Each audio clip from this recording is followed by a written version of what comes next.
నమస్తే, welcome to V3 news. లక్ష్యం సమాజహిత. ముందుగా బులెటిన్ల హెడ్లైన్స్ చూద్దాం. జోగులాంబ గద్వాల జిల్లాలో ఘనంగా జాతీయ క్రీడా దినోత్సవాలు. ముఖ్య అతిథిగా హాజరైన జిల్లా కలెక్టర్ శశాంక్ మోహన్. వినాయక నవరాత్రులలో నిమజ్జనాలలో జాగ్రత్తలు వహించండి. వాడవాడలో శాంతి కమిటీ సభ్యులతో పోలీస్ అధికారుల సమావేశం. పసుపు బోర్డును ఏర్పాటు చేయండి, లేదంటే ఉద్యమకారులు మేధావులతో కలిసి మరో ఉద్యమానికి సిద్ధమని పసుపు రైతుల హెచ్చరిక. జోగులాంబ గద్వాల జిల్లా ఆయిజ్ మండలం ఉత్తనూరు గ్రామంలో ఆయిజా ఎంపీపీ తిరుమల రెడ్డి ఆధ్వర్యంలో జాతీయ క్రీడా దినోత్సవం ఘనంగా నిర్వహించడం జరిగింది. ఈ కార్యక్రమానికి జిల్లా కలెక్టర్ శశాంక్ హాజరయ్యారు. కలెక్టర్ శశాంక్ మాట్లాడుతూ స్వాతంత్రం రాకముందు నుంచి మన దేశానికి హాకీ క్రీడల్లో కెప్టెన్గానే కాకుండా భారతదేశానికి ఒలింపిక్లో ఎన్నో గోల్డ్ మెడల్స్ సాధించిన క్రీడాకారుడు జాన్సన్ అని, దేశం గర్వించదగ్గ క్రీడాకారుడు కాబట్టి వారిని గుర్తు చేసుకుంటూ పేదరికం నుంచి వచ్చిన సాధన చేస్తే ఖచ్చితంగా ఉన్నత స్థానానికి చేరుకోవచ్చు, దేశానికి గుర్తింపు తెచ్చే విధంగా ఎదగొచ్చు అన్న ఒక్క విషయాన్ని జాన్సన్ గారి జీవితాన్ని గురించి నేర్చుకోవచ్చు. అది గుర్తు చేసుకోవాల్సిన ఉద్దేశంతోనే కేంద్ర ప్రభుత్వం ఈ జాతీయ క్రీడా దినోత్సవాన్ని మన ముందుకు తీసుకురావడం జరిగింది అన్నారు.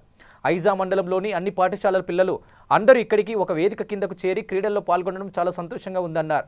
ఈ కార్యక్రమానికి జిల్లా పరిషత్ CEO జ్యోతి గారు, స్పోర్ట్స్ గేమ్ ఫెడరేషన్ వైపు నుంచి బిఎస్ ఆనంద్ గారు మరియు ఇతర పీఈటీలు, ఇతర టీచర్స్ ఇక్కడికి రావడం జరిగింది.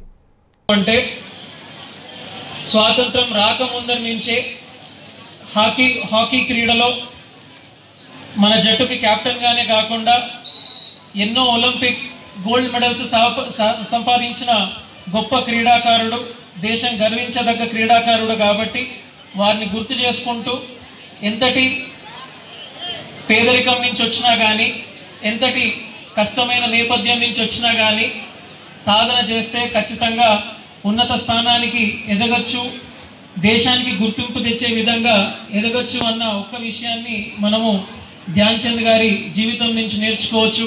అది గుర్తు చేసుకోవాలి అన్న ఉద్దేశంతో కేంద్ర ప్రభుత్వం ఈ జాతీయ క్రీడా దినోత్సవాన్ని మన ముందరికి తీసుకురావడం జరిగింది. మరి ఈరోజు ఐజా మండలంలో ఉన్న అన్ని పాఠశాలల్లో ఉన్న పిల్లలందరూ ఇక్కడికి ఒక వేదిక కిందకి చేరి ఈ రకంగా క్రీడల్లో పాల్గొనడం చాలా సంతోషం. మరి స్కూల్ గేమ్స్ ఫెడరేషన్ వైపు నుంచి కూడా ఇక్కడ నిర్వహిస్తున్న ఆనంద్ గారు ఉన్నారు, ఇతర పీఈటీస్ అట్లాగే ఇతర టీచర్స్ కూడా ఇక్కడ ఉన్నారు. జేఎన్టీహెచ్ ఐకాస కమిటీ ఆధ్వర్యంలో జేఎన్టీహెచ్ యూనివర్సిటీ హైదరాబాద్లో నిన్న రాజన్న సిరిసిల్ల జిల్లాలో జరిగిన నాగేశ్వరి స్కూల్ బస్ ప్రమాదంలో 3 విద్యార్థులు మరణించారు. మరొక 20 మంది విద్యార్థులకు గాయాలవ్వడం చాలా బాధాకరమని జేఎన్టీహెచ్ ఐకాస రాష్ట్ర కోఆర్డినేటర్ ఎర్రవెల్లి జగన్ అన్నారు. రాష్ట్ర ప్రభుత్వం చనిపోయిన విద్యార్థి కుటుంబాలకు 20 లక్షల చొప్పున కుటుంబానికి ఒక్కో ప్రభుత్వం ఉద్యోగం ప్రకటించాలని, అదేవిధంగా వాగేశ్వరి పాఠశాలను సీజ్ చేయాలని, పర్మిట్ లేని, ఫిట్నెస్ లేని వాహనాలను సీజ్ చేయాలని డిమాండ్ చేశారు. తదనంతరం విద్యార్థుల ఆత్మకు శాంతి చేకూరాలని శ్రద్ధాంజలి ఘటించారు. ఈ కార్యక్రమంలో university chairman Praveen, general secretary Purnachander మరియు రాష్ట్ర కమిటీ నాయకులు బర్ల తరుణ్, ప్రశాంత్, భానుప్రకాష్, ప్రేమ్చంద్, అనిల్ తదితరులు పాల్గొన్నారు. నిన్నటి రోజున రాజన్న సిరిసిల్ల జిల్లా కేంద్రంలోని ఆర్టీసీ డిపో, తిరుమలవాడ డిపో ఏరియాలో నిన్న స్కూల్ వ్యాను వాగేశ్వరి పాఠశాల, ప్రైవేట్ పాఠశాల వ్యాను ఢీకొని మరి ఆ సంఘటనలో 3 విద్యార్థులు ప్రాణాలు కోల్పోవడం జరిగింది. దాన్ని మరి జేఎన్టీహెచ్గా జేఎన్టీ యూనివర్సిటీ హైదరాబాద్లో ఈరోజు ఖండిస్తూ మరి వాళ్ళ ఆత్మకు శాంతి చేకూరాలని, వాళ్ళ ఆత్మకు ఆశ నివాళులు అర్పిస్తూ ఈరోజు జేఎన్టీహెచ్ ఆధ్వర్యంలో మేము ఈ యొక్క కార్యక్రమాన్ని చేపట్టడం జరిగింది. ఈ సందర్భంగా మేము రాష్ట్ర ప్రభుత్వానికి కానీ ఉన్నత అధికారులకు కానీ ఒకటే హెచ్చరిస్తున్నాం. ఏదైతే పర్మిట్ లేనటువంటి బస్సులు నడుపుతున్నారో, ఫిట్నెస్ లేనటువంటి బస్సులు నడుపుతున్నారో ఆ బస్సులు వెంటనే సీజ్ చేయండి. సీజ్ చేయలేని పక్షంలో ఇంకా దానాలు జరిగే అవకాశం ఉంది కాబట్టి ఆ ఫిట్నెస్ లేని బస్సులు, అదేవిధంగా పర్మిట్ లేని బస్సులని సీజ్ చేసి విద్యార్థుల భవిష్యత్తు రీత్యా విద్యార్థుల ప్రాణాలు కాపాడుతుందని ఈ సందర్భంగా కోరుకుంటూ, అదేవిధంగా ఎవరైతే ఆ సంఘటనలో 3 విద్యార్థులు చనిపోయినారో వాళ్ళ కుటుంబాలకి 5 లక్షలు కాదు 20 లక్షల ఎక్స్గ్రేషియా ప్రకటించాలి. అదేవిధంగా వారి యొక్క బాధిత కుటుంబాలు, విద్యార్థుల కుటుంబాలు ఎవరైతే ఉన్నారో ప్రభుత్వం వెంటనే వారికి ఒక ఉద్యోగం, వీటికి ఒక ఉద్యోగం వెంటనే చేపట్టాలని ఈ సందర్భంగా మేము డిమాండ్ చేస్తూ, ఈ సంఘటనను కనుక మరొకసారి భవిష్యత్తులో పునరావృతం కాకుండా రాష్ట్ర ప్రభుత్వం కానీ ఉన్నతాధికారులు కానీ వారు తక్షణమే చర్యలు చేపట్టాలని పక్షంలో జేఏసీగా జేఎన్ యూనివర్సిటీ విద్యార్థులుగా రాష్ట్ర వ్యాప్తంగా రాజన్న సిరిసిల్ల జిల్లా కేంద్రం నుంచి మరొక విద్యార్థి ఉద్యమాన్ని మొదలు పెడతామని హెచ్చరిస్తూ ఈరోజు మరి ఈ యొక్క కార్యక్రమానికి సహకరించిన మీ అందరికీ కూడా విద్యార్థి ఉద్యమాలు జై భీమ్ తెలుపుకుంటూ జై భీమ్ జై తెలంగాణ. పసుపు పంటను ఎంఎస్పీలో చేర్చి 15,000 మద్దతు ధరతో పాటు రైతులకు ఎర్రజొన్న విత్తనాలు అందించి ఎర్రజొన్న పంటకు 15,000 మద్దతు ధర ఇచ్చి ప్రభుత్వం కొనుగోలు చేయాలని రైతులు డిమాండ్ చేశారు. నిజామాబాద్ జిల్లా ఆర్మూరు పట్టణంలోని పర్యవేక్షక భవనంలో పసుపు రైతు కమిటీ నాయకులు సమావేశం జరిగింది. స్థానిక ఎమ్మెల్యేలు మంత్రులకు పసుపు బోర్డు ఏర్పాటు దిశగా వినతి పత్రాలు ఇస్తామని తెలిపారు. రైతుల డిమాండ్లకు రాష్ట్ర ప్రభుత్వం స్పందించకుంటే సెప్టెంబర్ 4 నుండి పసుపు రైతు కమిటీ ఐక్య కార్యాచరణ ప్రారంభిస్తామని, ఇందులో భాగంగా గ్రామ స్థాయి నుండి ఉద్యమాన్ని ఉధృతం చేస్తామని స్పష్టం చేశారు. పసుపు పంటను ఎంఎస్పీలో చేర్చి 15,000 మద్దతు ధర ఇవ్వాలని కోరారు. అలాగే ఎర్రజొన్న విత్తనాలను రైతులకు ప్రభుత్వమే అందించి 3,500 మద్దతు ధర ప్రకటించి ఎర్రజొన్న పంటను ప్రభుత్వం కొనుగోలు చేయాలని డిమాండ్ చేశారు. లేని పక్షంలో పసుపు బోర్డు ఏర్పాటుతో పాటు ఎర్రజొన్న పంటకు మద్దతు కోరుతూ ఉద్యమాన్ని తీవ్రతరం చేస్తామని హెచ్చరించారు. పసుపు బోర్డు ఉద్యమ సమయంలో రైతులపై రాష్ట్ర ప్రభుత్వం పెట్టిన కేసులను వెంటనే ఎత్తివేయాలని అన్నారు. అవసరమైతే మేధావులు, ఉద్యోగులు, ఉద్యమ సంఘాల నాయకులు మద్దతు కూడా గట్టి రాష్ట్ర ప్రభుత్వంపై ఉద్యమం ప్రకటిస్తామని కూడా చెప్పారు. ముఖ్యంగా ఈరోజు ఏదైతే ఎర్రజొన్నల్ని ప్రభుత్వం కొనుగోలు చేయాలి, విత్తనాన్ని ప్రభుత్వం ఇవ్వాలి, విత్తనం నాటక ముందే ప్రభుత్వం ధర నిర్ణయించి ప్రకటించాలి అనే డిమాండ్ ఒకటి. రెండవది, ఏదైతే ఆహార దినుసుల కింద పరిగణించి పసుపును ఎంఎస్పీలో చేర్చాలి. అట్లాగే 4 దశాబ్దాల కాలంగా ఓట్ బ్యాంక్ రాజకీయంగా బోర్డు చుట్టూ తిరుగుతూ ఉంది. ఈ నేపథ్యంలో ఏదైతే ప్రత్యేకంగా రైతు యొక్క సెంటిమెంట్ని, రైతు యొక్క బలహీనతని ఆసరా చేసుకుని నేను గెలిస్తే పసుపు బోర్డుని తీసుకొస్తాను అని చెప్పేసి బాండ్ పేపర్ రాసి వాట్సాప్లో పెట్టారు. ఈరోజు ఆ బాండ్ పేపర్ మీద టైం బాండ్ లేదు అని చెప్పేసి మాట్లాడడం విచారకరమని చెప్పేసి నేను గుర్తు చేస్తా ఉన్నాను. నేను త్వరగా చేస్తానని చెప్పడం వేరు, కానీ దాని మీద బాండ్ పేపర్ మీద టైం బాండ్ లేదని చెప్పేసి నువ్వు తప్పించుకోవడానికి ప్రయత్నం చేయడం కరెక్ట్ కాదు అనేది మేము భావిస్తూ ఉన్నాం. అదే వెలుగులో పార్టీలకు అతీతంగా ఏదైతే ఉద్యమం, ఏదైతే రైతులు 178 మంది నామినేషన్ వేశారో అది నీ గెలుపుకు ఒక కారణమైందా లేదా అని ఆత్మకు తెలుసు అని చెప్పేసి ఈరోజు నేను అడుగుతా ఉన్నాను, గుర్తు చేస్తూ ఉన్నాను. అందుకనే ఏది ఏమైనప్పటికీ గత రాష్ట్ర ప్రభుత్వం, గత శాసనసభ్యులు ఈ ఉద్యమాన్ని అంచడానికి పోలీసు బలగాలతోని అనేక కుట్ర కేసులు, అనేక మందిని ఇళ్లకు నోటీసులు అంటించి బెదిరించిన సంగతి కూడా నేను గుర్తు చేస్తా ఉన్నాను. ఆ విషయం గెలిచిన పార్లమెంట్ సభ్యుడు కూడా తెలుసు. భద్రాద్రి జిల్లా జూలూరు పాడ్ పోలీస్ స్టేషన్లో గణేష్ నిమజ్జన ఊరేగింపు సమయంలో ఉత్సవ కమిటీ సభ్యులు పాటించవలసిన నియమాలపై అవగాహన సదస్సు నిర్వహించారు. ఈ సందర్భంగా గణేష్ ఉత్సవ కమిటీ సభ్యులను ఉద్దేశించి సర్కిల్ ఇన్స్పెక్టర్ రాయాల వెంకటేశ్వర్ మాట్లాడుతూ సెప్టెంబర్ 2వ తారీఖున వినాయక చవితి పండుగ రోజు నుండి గణేష్ నిమజ్జనం అయ్యేంత వరకు ప్రతి ఒక్కరూ పోలీసులకు సహకరించాలని, తగు జాగ్రత్తలు కూడా పాటించాలని, కావాల్సిన సర్టిఫికేట్స్ తప్పకుండా తీసుకోవాలని, పూజా కార్యక్రమాలు నియమ నిబంధనలతో నిర్వహించాలని, ఎలాంటి అల్లర్లకు తావు ఇవ్వకుండా ప్రతి ఒక్కరూ సహకరించి భక్తి శ్రద్ధలతో పండుగ జరుపుకోవాలని, ఆ సమయంలో ఏమైనా జరగరాని సంఘటన జరిగితే డయల్ 100కి కాల్ చేయగలరని కూడా ఆయన అన్నారు. ఈ కార్యక్రమంలో ఎస్ఐ బానోత్ మహేష్, విద్యుత్ శాఖ అధికారి రఘురామయ్య, పోలీస్ సిబ్బంది, ఉత్సవ కమిటీ సభ్యులు పాల్గొన్నారు. గణేష్ నిమజ్జన ఊరేగింపు సందర్భంగా ఈరోజు పీస్ కమిటీ అని మన ఉత్సవ కమిటీ వాళ్ళకి ఈరోజు జూలూరుపాడ్ పోలీస్ స్టేషన్లో వాళ్ళ మన నిమజ్జనం రోజు జరిగేటువంటి ప్రికాషన్స్ గురించి వాళ్ళకి అందరికీ కూడా తెలియజేయడం జరిగింది. దానిలో భాగంగా గణేష్ విగ్రహాలను తీసుకొచ్చిన తర్వాత వాళ్ళు ఎక్కడైతే పెడతారో ఆ ప్లేస్లో వాళ్ళకి ఎన్ఓసి, నో ఆబ్జెక్షన్ సర్టిఫికేట్ తీసుకోవాలి. ఒకవేళ గవర్నమెంట్కి సంబంధించిన ప్లేస్ కానీ మున్సిపాలిటీకి సంబంధించిన ఆయా డిపార్ట్మెంట్ నుంచి ఎన్ఓసి సర్టిఫికేట్ తీసుకోవాలి. తీసుకున్న తర్వాత ఎలక్ట్రికల్ డిపార్ట్మెంట్ నుంచి ఆ యొక్క గణేష్ విగ్రహం పెట్టిన ప్లేస్లో ఏదైతుందో వాళ్ళ ఎలక్ట్రికల్ డిపార్ట్మెంట్ కూడా కరెక్ట్ వాళ్ళు సర్టిఫికేట్ తీసుకోవాలి. అదేవిధంగా కంపల్సరీగా 24 గంటలు కూడా ఆ యొక్క ఉత్సవ కమిటీ, ఆ కమిటీ మెంబర్స్ ఎవరున్నా ఒకళ్ళు అరౌండ్ ద క్లాక్ కాపలాగా ఉండేటట్టుగా, అక్కడికి ఎవరైనా నెక్స్ట్ ఈ మన అక్కడ ఫైర్ ఇన్స్ట్రుమెంట్స్ కానీ మన బాంబు పేలుడు ఇట్లాంటి ఏవి కూడా అక్కడ దాని పరిసర ప్రాంతాల్లో ఉంచవద్దు. అదేవిధంగా వాటికి సేఫ్టీ, దాని గురించి సేఫ్టీకి గాను ముందస్తుగా శాండ్ బ్యాగ్స్ కానీ అదేవిధంగా వాటర్ క్యాన్లు అక్కడ ఎప్పుడు కూడా అందుబాటులో ఉంచుకోవాలి. మత్స్య కార్మికులకు ప్రభుత్వం ఉచితంగా చేప పిల్లల పంపిణీతో పాటు అన్ని విధాలుగా అండగా ఉంటుందని వర్ధన్నపేట ఎమ్మెల్యే ఆరూరి రమేష్ అన్నారు. వరంగల్ రూరల్ జిల్లా వర్ధన్నపేట మండలంలోని దమ్మన్నపేట గ్రామంలో పెద్ద చెరువులో సమీకృత మత్స్య అభివృద్ధి పథకం కింద చేప పిల్లలను ఎమ్మెల్యే ఆరూరి రమేష్ చెరువులో వదిలారు. ఈ సందర్భంగా ఆయన మాట్లాడుతూ తెలంగాణ ప్రభుత్వం చేప పిల్లల పంపిణీ కార్యక్రమాన్ని ప్రతిష్టాత్మకంగా చేపట్టడం జరిగిందన్నారు. ముదిరాజు, గంగపుత్ర మత్స్య కార్మికులకు స్వయం సమృద్ధి కొరకు ఆ కుటుంబాలకు అండగా ఉండడం, రాబోయే రోజులలో కాళేశ్వరం ప్రాజెక్టులోని నీటితో ప్రతి చెరువును నింపి సంవత్సరం పొడవునా చెరువులో నీరు ఉండే విధంగా చేస్తామని అన్నారు. మండలంలో అన్ని చెరువుల్లోకి దేవాదుల ద్వారా నీటిని నింపి చేపల ఉత్పత్తి పెంచే విధంగా చేస్తామని అన్నారు. ఈరోజు వర్ధన్నపేట నియోజకవర్గంలోని వర్ధన్నపేట మండలం దమ్మన్నపేట గ్రామంలో వివిధ చెరువుల్లో 2,62,800 చేప పిల్లల్ని వదలడం జరిగింది. గౌరవ ముఖ్యమంత్రి కల్వకుంట్ల చంద్రశేఖరరావు గారు కొట్లాడి తెచ్చుకున్న తెలంగాణ రాష్ట్రంలో కుల వృత్తులపై జీవనం సాగించే ప్రతి బిడ్డకు వృత్తిని ప్రోత్సహించాలి.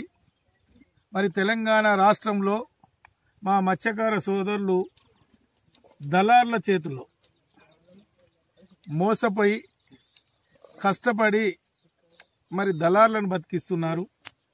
మరి చెరువుల్ని, కుంటల్ని నమ్ముకొని వాళ్ళ జీవనమే చేపలు పట్టుకునే వృత్తిలో ఈ దళార్ల వ్యవస్థ నుండి విముక్తి చేయాలి.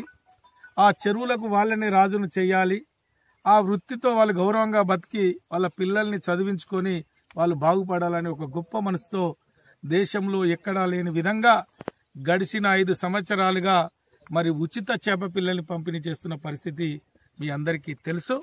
మరి 4 సంవత్సరాల్లో వచ్చిన ఫలితాలు కూడా మరి మా మత్స్యశాఖ సోదరులు, మా ముదిరాజు సోదరులు, మా బెస్తా సోదరులు మరి ఆనందంగా జీవనం సాగిస్తున్న పరిస్థితి ఈ సందర్భంగా గుర్తు చేస్తున్నాం. ఒక చేప పిల్లలు వదలడమే కాదు, మరి వారు మార్కెట్ సౌకర్యాలు కల్పించాలి. అదే విధంగా వాళ్ళకి ట్రాన్స్పోర్ట్ కూడా ఇవ్వాలని 2 వీలర్ కానీ 4 వీలర్ కానీ మరి తరాజు బాటుతో సహా మరి ఈరోజు తెలంగాణ రాష్ట్ర ప్రభుత్వం మా ముదిరాజు సోదరులకు అందించిన పరిస్థితి మనందరికీ తెలుసు. మరి అనేకంగా ఇదే విధంగా అన్ని కులాల వృత్తుల్ని ప్రోత్సహించి ఆ కుల వృత్తుల ద్వారా వారు ఆర్థికంగా ఎదగాలనేదే ముఖ్యమంత్రి గారి తపన.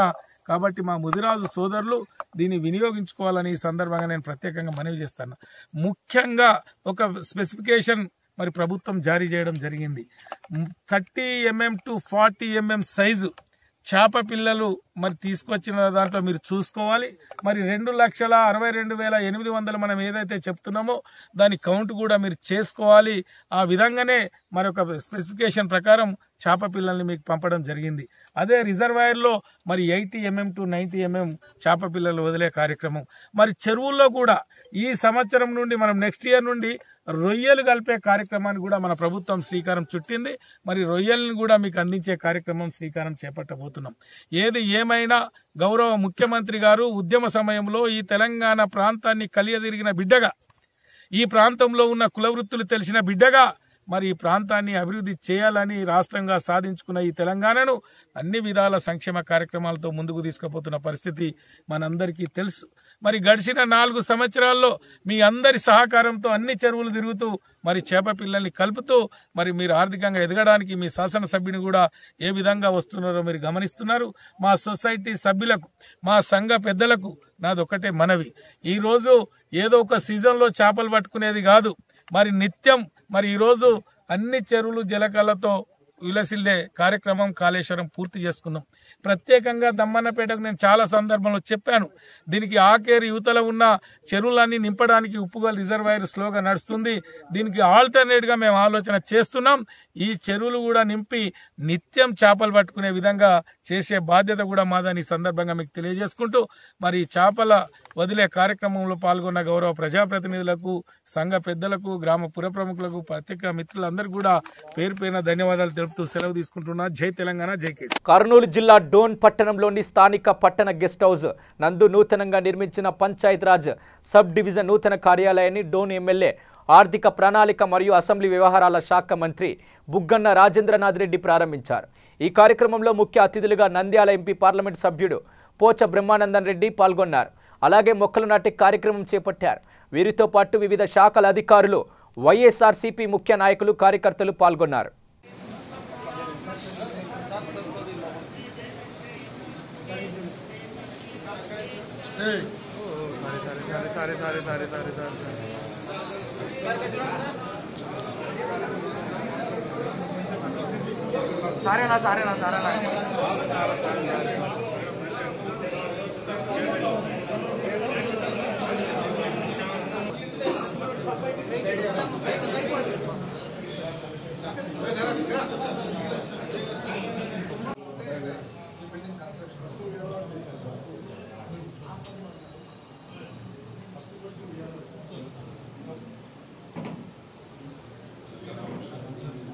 ఇక కర్నూలు జిల్లా డోన్ పట్టణం సమస్యలను పరిష్కరించాలంటూ పెండింగ్లో ఉన్న ఫీజు రియంబర్స్మెంట్ స్కాలర్షిప్ వెంటనే విడుదల చేయాలని ఏఎస్ఎఫ్, ఎస్ఎఫ్ఐ విద్యార్థి సంఘాల నాయకులు బంద్ను చేపట్టారు. పెండింగ్లో ఉన్న ఫీజు రియంబర్స్మెంట్ స్కాలర్షిప్ విడుదల చేసి ఇంటర్ విద్యార్థులకు మధ్యాహ్న భోజనం కొనసాగించి విద్యా హక్కు చట్ట ప్రకారం 25% సీట్లు అన్ని ప్రైవేట్ పాఠశాలల్లో ఉచితంగా ఇవ్వాలని, పెండింగ్లో ఉన్న కాస్మోటిక్ ఛార్జీలు విడుదల చేసి హాస్టల్ విద్యార్థులకు మెరుగైన సదుపాయాలు కల్పించాలని, నంద్యాల పట్టణంలో ప్రభుత్వ మహిళా డిగ్రీ, పీజీ కళాశాలలు ఏర్పాటు చేయాలని బంద్ నిర్వహించడం జరిగిందన్నారు.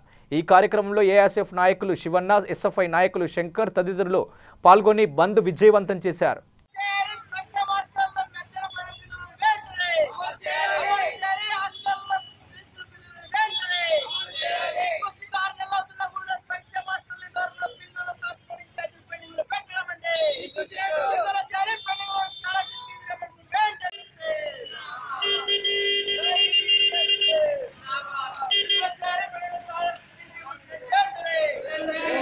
వికారాబాద్ జిల్లాలో విద్యా వాలంటీర్లు భారీ ర్యాలీ నిర్వహించారు.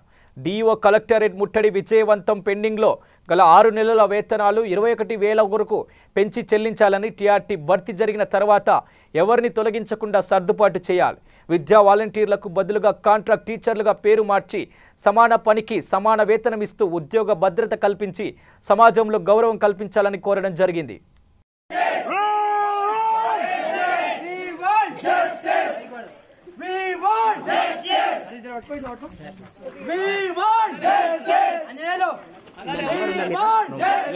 నిబంధనలు పాటిస్తూ గణేష్ నవరాత్రులను నిర్వహించుకోవాలని వర్ధన్నపేట ఏసీపీ మధుసూదన్ సూచించారు. వచ్చే నెల 2వ తేదీ నుండి వరంగల్ పోలీస్ కమిషనరేట్ పరిధిలో ప్రారంభమయ్యే గణేష్ నవరాత్రి ఉత్సవాలను దృష్టిలో పెట్టుకొని ఉత్సవాల సందర్భంగా ఏర్పాటు చేసే మండపాల వద్ద ఎలాంటి అవాంఛనీయ సంఘటనలు జరగకుండా ఉత్సవ కమిటీలు చేపట్టవలసిన భద్రతా చర్యలు తీసుకోవాల్సిన జాగ్రత్తలపై వర్ధన్నపేట ఏసీపీ మధుసూదన్ గణేష్ నవరాత్రి ఉత్సవ కమిటీలకు మార్గదర్శకాలను సూచిస్తూ ప్రకటన విడుదల చేశారు. మండపం పరిసర ప్రాంతాల్లో ఏమైనా అనుమానాస్పద వస్తువులు గాని వ్యక్తులు గాని కనిపిస్తే Warangal police commissionerate WhatsApp number 9491089257కు గాని సమీప పోలీస్ స్టేషన్ అధికారులకు గాని సమాచారం అందించాలని కూడా పేర్కొన్నారు. తర్వాత రెండవది, అక్కడ ఏదైతే నిర్మాణం చేస్తామో నిర్మాణం చేసేటప్పుడు అది దాంట్లో ఇక్కడ కూడా మనం కాంప్రమైజ్ కావద్దు. నిర్మాణానికి వాడే వస్తువులన్నీ కూడా ఫస్ట్ క్వాలిటీ వస్తువులే వాడాలి. వాడడంతో అక్కడ నిర్మాణం పగడ్బందీ ఉంటుంది. ఎట్లాంటి ఇబ్బంది లేకుండా ఉండే విధంగా నిర్మాణం చేపట్టాలి. తర్వాత మూడవది ఏంటి, కరెంట్ సప్లై గురించి పర్మిషన్ తీసుకోవాలి. మైక్లు ఏవి వాడాలి, బాక్స్ టైప్ మైక్లు వాడాలి. వేసే పాటలు కూడా భక్తికి సంబంధించిన పాటలు ఉండాలి అని తప్పితే వేరే పాటలు తర్వాత పార్కింగ్ ఏదైతే ఉన్నదో మనం మెయిన్ రోడ్ మీద అక్కడ ఇక్కడ పెట్టినైతే పార్కింగ్ గురించి సెపరేట్ రోడ్ మీద పోయి ట్రాఫిక్కి గండీడు మండలంలోని ప్రతి గ్రామానికి డీజే సౌండ్ బాక్సులు అనుమతి లేదని గండీడు మండల ఎంఆర్ఓ గారు కిషన్ మరియు ఏఎస్ఐ శివయ్య గారు మండలంలోని ఏ గ్రామానికి డీజే అనుమతి లేదని తెలిపారు. యువజన నాయకులు డీజే పెట్టినట్లయితే ₹1,00,000 భారీ జరిమానా వేయడం జరుగుతుంది. మండలంలోని ప్రతి గ్రామానికి ఒక్కొక్క కానిస్టేబుల్ని పోలీస్ అధికారిని నియమించాలని ఎంఆర్ఓ కిషన్ పోలీస్ అధికారులకు తెలిపారు. డీజే యజమానుల దగ్గర డీజే పెట్టకూడదని వారి చేతి రాతతో వాగ్మూలం తీసుకున్నారు. మండలంలో ఎలాంటి డీజేలు కానీ ఎలాంటి సౌండ్ సిస్టమ్లు పెద్దగా పెట్టి ఏమన్నా చేస్తే కఠినంగా చర్యలు తీసుకునబడుతున్నాయి. అవి పైనుంచి ఆర్డర్స్ కూడా ఉన్నాయి. మీరు మాత్రం ఈ దానికి మీరందరూ గండీడి ప్రజలందరూ సహాయ సహకారాలు అందించాలని ఈ సభాముఖంగా కోరుకుంటున్నాం. పెద్దపల్లి జిల్లా విద్యాశాఖ కార్యాలయంలో డిఎల్ఎంటీగా ఉద్యోగిగా పనిచేస్తున్న ఏనుగుందల రమేష్ ఆత్మహత్యకు కారకులైన వారిపైన వెంటనే చట్టపరమైన చర్యలు తీసుకోవాలని, వారి కుటుంబంలో ఒక్కొక్కరికి ఉద్యోగం వెంటనే కల్పించాలని, 25 లక్షల నష్టపరిహారం చెల్లించాలని, వారి హత్యకు కారకులైన అధికారిని పైన చట్టపరమైన సస్పెండ్ చేయాలని, ఉద్యోగం నుండి సస్పెండ్ చేయాలని ఏబీవీపీ పెద్దపల్లి జిల్లా శాఖ డిమాండ్ చేస్తోంది. బాధిత కుటుంబ సభ్యులు మరియు విద్యాశాఖలో కాంట్రాక్ట్ అవుట్సోర్సింగ్లో పనిచేస్తున్న అధికారులు చేపట్టిన ధర్నాకు మద్దతు తెలిపి ధర్నాలో పాల్గొన్న ఏబీవీపీ పెద్దపల్లి జిల్లా కార్యకర్తలు ఉన్నారు. మేడం చేయబట్టే నా కొడుకు చచ్చిపోయింది. నా కొడుకు నాకు తెచ్చియాలి, నా కొడుకు కావాలి, నా కొడుకు తెచ్చియాలి, నా కొడుకు నాకు కావాలి, నాకు ఏదో నా కొడుకు కావాలి, నాకు ముఖ్యంగా నా కొడుకు కావాలి, నా కొడుకు నాకు తెచ్చియాలి. నా కొడుకు అది చేయబట్టే నా కొడుకు ఇట్లా అయిండు, అది చేయబట్టే అయిండు. ఎవరైనా పని చేసిన వాళ్ళు చూసేటోళ్ళతో ఎదురాడకుండా చెప్తాంది. కాంట్రాక్ట్ జాబ్ వాళ్ళని వాళ్ళని సుల్కం చేసి వాళ్ళు భయపడి ఎవరు వస్తలేరు. నా కొడుకు నాకు కావాలి, నా కొడుకు నాకు తెచ్చియాలి, అదే తెచ్చియాలి, అదే తెచ్చియాలి, ఆ దొంగ ముండ తెచ్చియాలి, ఆ దొంగ ముండ తెచ్చియాలి. అది చేయబట్టే నా కొడుకు చచ్చిపోయాడు. నా కొడుకు చెత్త సోలేకుండా తెచ్చుక కావాలి, అది గట్ట కావాలి, లేకపోతే నా కొడుకు తెచ్చియాలి. నా కొడుకు కోదాడ పట్టణంలో గణేష్ నవరాత్రి ఉత్సవాలు పురస్కరించుకొని శాంతి సంఘాలు గణేష్ ఉత్సవ కమిటీలతో నియోజకవర్గ స్థాయి శాంతి సమావేశం నిర్వహించారు. ఈ కార్యక్రమానికి ముఖ్య అతిథిగా జిల్లా ఎస్పీ ఆర్ వెంకటేశ్వర్లు హాజరై ప్రసంగించారు. ఈ సందర్భంగా ఆయన మాట్లాడుతూ గణపతి ఉత్సవాలు అందరూ శాంతియుతంగా జరుపుకోవాలని, డీజేలను ఉపయోగించవద్దని అన్నారు. ఎవరైనా డీజేలను ఉపయోగిస్తే 1 లక్ష వరకు జరిమానా విధిస్తామని, కేసులు నమోదు చేస్తామని అన్నారు. ఉత్సవాల ముందు రోజు మద్యం అమ్మకాలు, బెల్ట్ షాపులను మూసివేయిస్తామన్నారు. ప్రతి గ్రామంలో గణేష్ ఉత్సవ కమిటీ సభ్యులు అన్ని రకాల అనుమతులు తీసుకోవాలని, తగు జాగ్రత్తలు తీసుకోవాలని అన్నారు. కృష్ణా నదిలో నీటి ప్రవాహం ఎక్కువగా ఉందని, నిమజ్జనం చేసేటప్పుడు అక్కడ ఉన్న అధికారులు సూచనలు పాటించాలని అన్నారు. ప్రతి గణేష్ మండపం దగ్గర విద్యుత్ విషయంలో జాగ్రత్తగా ఉండాలని సూచించారు. అందరూ మట్టి వినాయకుని ఏర్పాటు చేసుకోవాలని, పర్యావరణాన్ని కాపాడుకోవాల్సిన బాధ్యత అందరిపైనే ఉందన్నారు. ప్రజలంతా శాంతియుత వాతావరణంలో సామరస్యంగా గణేష్ ఉత్సవాలు జరుపుకోవాలని, పోలీస్ శాఖ వారికి ప్రతి ఒక్కరూ సహకరించాలని అన్నారు.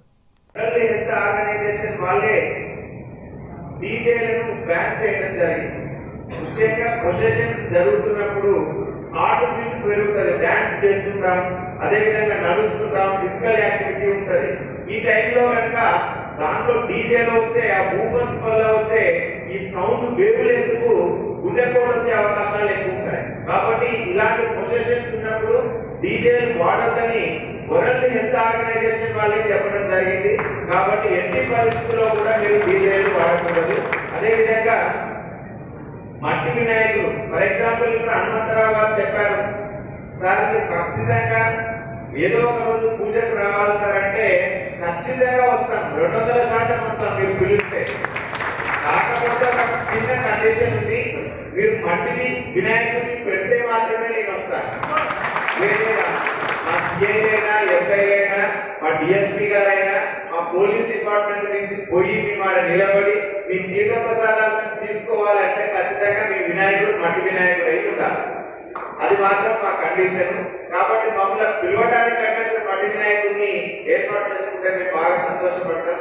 నేను పోయినసారి నిమజ్జనం జరుగుతుంటే ఈ కోదాడలో అబ్జర్వ్ చేసిన మట్టి వినాయకుడిని నిమజ్జనం చేసినప్పుడు 3 to 4 మినిట్స్లలో మొత్తం విగ్రహం మొత్తం కరిగిపోతుంది. అక్కడ ఆడవాళ్ళే లేవు, ఆ వడ్డకు మొత్తం క్లియర్ అయిపోతుంది. అదే పిఓపితో చేసిన విగ్రహము 2-3 రోజులైనా కూడా అది పెద్ద కాదు, ఆ కలర్ అలానే ఉంటుంది. దాంట్లో వాడే పీచు మొత్తం కూడా అక్కడనే మొత్తం దాని డెబ్రిస్ మొత్తం అక్కడనే ఉన్నది. కాబట్టి ఒకసారి మీరు ఆలోచించుకోండి, మొత్తము ఈ ఏరియా మొత్తం వ్యవసాయం మీద బతుకుతున్నది. ప్రపంచవ్యాప్తంగా అభిమానుల కేరింతల నడుమ ప్రభాస్ నటించిన సాహో చిత్రం విడుదలైంది. 400 కోట్ల భారీ బడ్జెట్తో సగటు అభిమానుల అంచనాలను అందుకునే రీతిలో చిత్రం ఉందంటున్నారు అభిమానులు.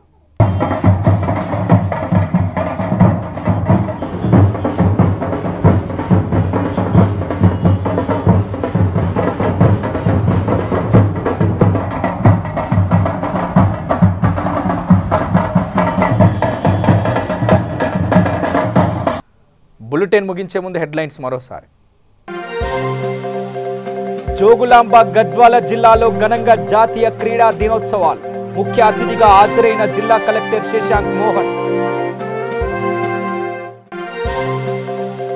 వినాయక నవరాత్రులలో నిమజ్జనాలలో జాగ్రత్తలు వహించండి.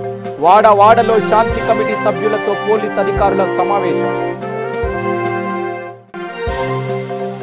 పసుపు బోర్డును ఏర్పాటు చేయండి, లేదంటే ఉద్యమకారులు మేధావులతో కలిసి మరో ఉద్యమానికి సిద్ధమని పసుపు రైతుల హెచ్చరిక.